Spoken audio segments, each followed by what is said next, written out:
салом дӯстони азиз, сархати хабарҳост. манзуратон аз студияи марказии радиои озодӣ. дар 10 дақиқаи баъдӣ мо аз боздошти шоҳиди марги Гулбидин Зиёбеков дар Бадахшон, дастури Путин барои ихроҷи бебозгашти муҳоҷирони қонуншикан аз Русия, эълони ҳукми навбатии хуҷакамандир ва корхонае ки замоне ба Заид Саидову Дмитрий Фирташ тааллуқ дошт маълумот медиҳем.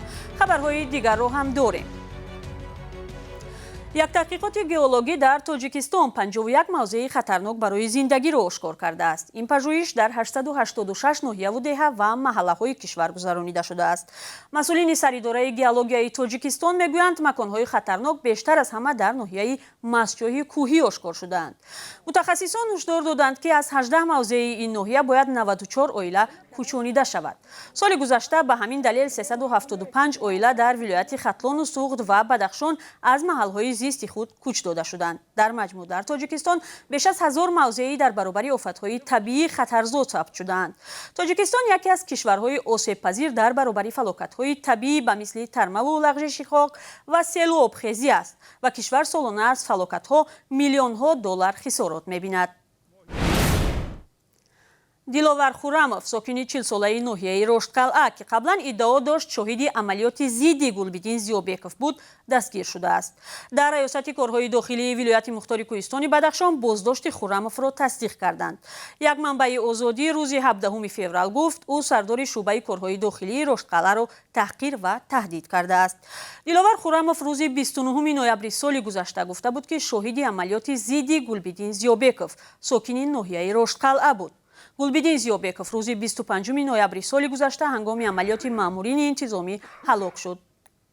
Хурамов пас аз ин ҳодиса ба радиои озодӣ нақл кард, ки Гулбидин он рӯз силоҳ надошт ва вақте дар болои пули деҳа ба самти дигар мегурехт, паронда шуд.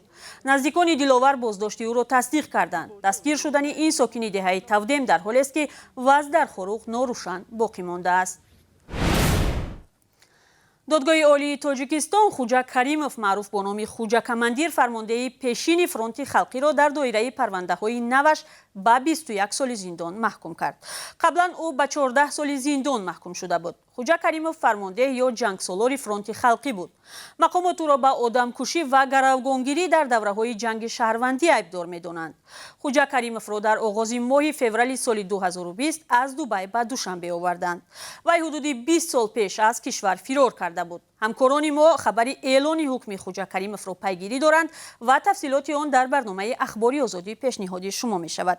ҳамчунин дар барномаи ахбори имрӯз як матлаби дигар дар бораи нигарониҳо аз тақдири Амриддин Аловатшоев, яке аз чеҳраҳои бонуфуз дар байни ҷавонони Бадахшон, ки моҳи гузашта дар Душанбе боздошт шуд, дорем.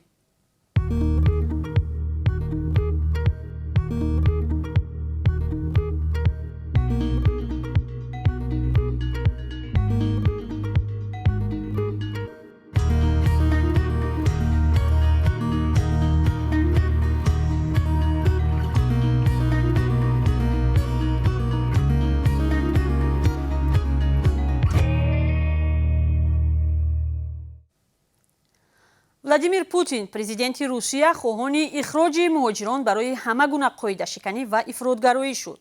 раис ҷумҳури Русия Владимир Путин дар ҷаласаи коллегияи вазорати корҳои дохилии ин кишвар гуфт, барои ҳама гуна ҳуқуқвайронкуниҳо, аз ҷумла ифротгароӣ, муҳоҷирон бояд аз Русия хориҷ ва вурудашон ба кишвар пурра манъ шавад. муҳоҷирати ғайриқонунӣ ва фаъолияти гурӯҳҳои ҷиноӣ, ки бар асоси истифодаи муҳоҷирати ғайриқонунӣ бизнеси ҷиноии худро поягузорӣ кардаанд, бояд бо чораҳои қотиона мувоҷеҳ шавад.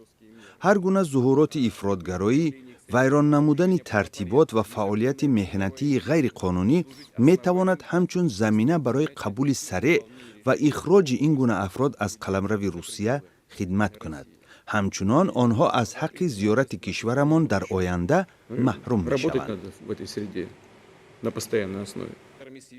президенти русия гуфт дар соли 2021 мизони ҷиноятҳои вобаста ба ифротгароӣ дар кишвараш афзоиш ёфтааст. ӯ бо нигаронӣ аз ин вазъ гуфт барои мубориза бо ифротгароӣ бояд сиёсати муҳоҷират ҳам бозбинӣ шавад.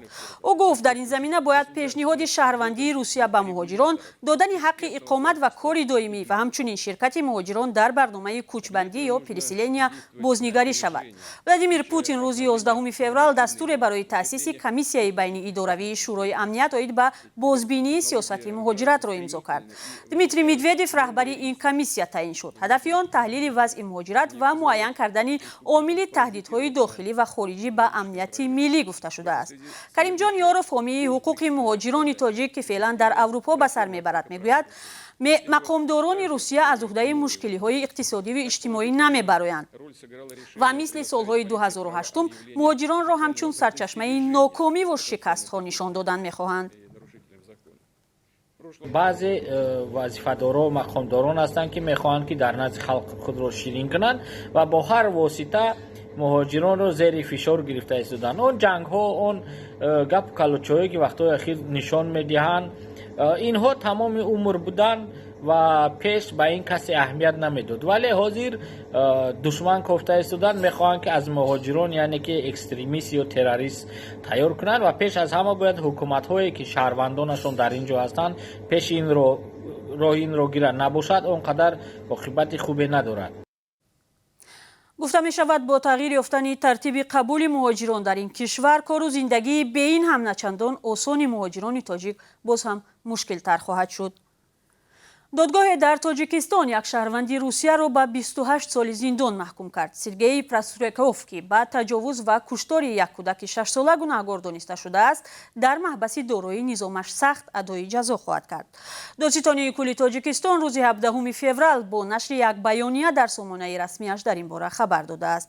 бино ба иттилои ин ниҳод, шаҳрванди русия Сергей Праскуряков, ки дар ноҳияи дӯстии вилояти Хатлон зиндагӣ мекардааст, моҳи сентябри соли гузашта дар ҳолати мастӣ кӯдаки хурдсолеро бо роҳи фиреб ба ҷои беодам бурда баъди озори ҷинсӣ ба қатл расонидааст.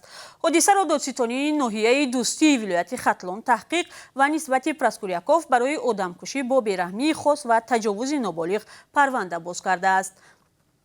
ҳукми шаҳрванди русияро охири моҳи декабр додгоҳи вилояти Хатлон эълон кард.